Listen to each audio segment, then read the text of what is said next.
রাসূলুল্লাহ সাল্লাল্লাহু আলাইহি ওয়াসাল্লাম বলেছেন, হাদিসটা খুব ভালো করে শোনেন। রাসূলুল্লাহ সাল্লাল্লাহু আলাইহি ওয়াসাল্লাম বলেছেন, যখন আমার উম্মত এই 15টা পাপে লিপ্ত হবে, এই 15টা পাপে লিপ্ত হবে, তখন তাদের উপর আল্লাহর পক্ষ থেকে আযাব এবং গজব আসতে শুরু করবে। হাদিস আসলে অনেক আছে, কিন্তু সবগুলো বলার সময় থাকবে না। আমি মূল কয়েকটা বলছি, এগুলোর মধ্যে সব পড়ে যাবে ইনশাআল্লাহ। যখন আমার উম্মত এই 15টা কাজ করবে, তখন তাদের উপরে আল্লাহর পক্ষ থেকে আযাব এবং গজব অবধারিত আসবে। এক নাম্বার পাপ যখন এই উম্মতের মানুষ করবে, যখন তারা গনিমতের মালকে ব্যক্তিগত সম্পদ মনে করবে। গনিমতের মাল বোঝেন? রাষ্ট্রীয় সম্পদ, পাবলিক প্রপার্টি, এটাকে যখন মানুষ ব্যক্তিগত সম্পদ মনে করে ব্যবহার করা শুরু করবে। এটা কি মিল পাওয়া যায়? আচ্ছা। 2 নাম্বার, যখন কারো কাছে আমানত রাখা হবে, আমানত, এবং সে এটাকে ব্যক্তিগত সম্পদ মনে করবে। বুঝতে পারছেন?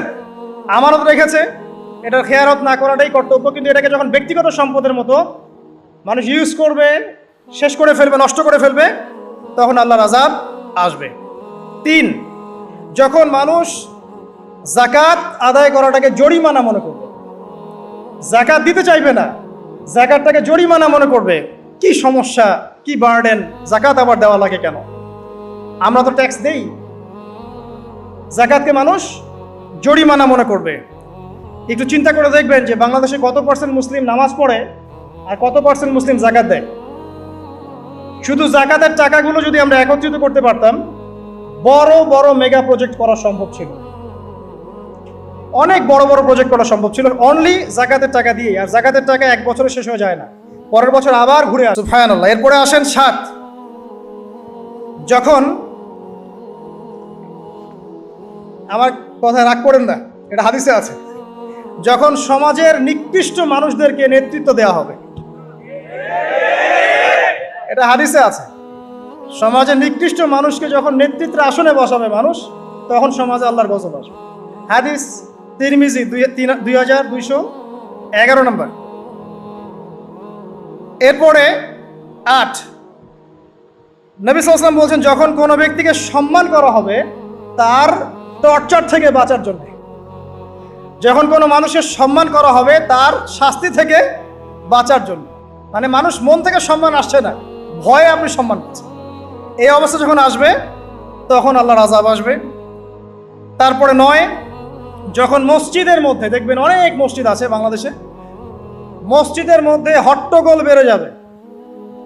মসজিদের মধ্যে হট্টগোল বেড়ে যাবে, আর মসজিদগুলো হবে চাকচিক্যময়, হেদায়েত উঠে যাবে।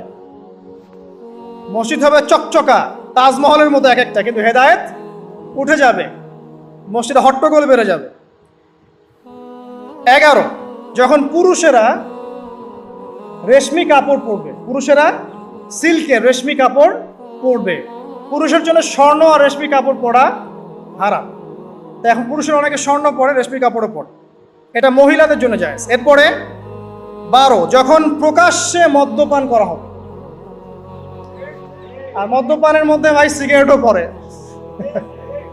আপনার গাঁজা, ইয়াবা সবই পড়ে। যারা প্রশাসনে আছে, আমাদের এখানে অনেক ভাই প্রশাসনে আছে, তারা জানে যে মাদকদ্রব্য নিয়ন্ত্রণ করতে তাদেরকে কত হ্যাসেল পোহাতে হয়। আর এমন এমন কেস আসে যে মানুষ আপনি কল্পনা করতে পারবেন না। আমি একবার বলেছিলাম যে এমন একটা যুগে আমরা বাস করছি যে এমন পাপ মানুষ করছে এখন, যা না কোনো চোখ দেখেছে, না কোনো কান শুনেছে, না কোনো মন কল্পনা করেছে। এমন পাপ করছে। সাহাবীরা কি জানতো? আয়েশা রাদিয়াল্লাহু আনহা চরিত্র অমুক ছিল, এই ছিল, সেই ছিল, ইত্যাদি। নাউযুবিল্লাহ। এই কথাগুলো এখন আসে না।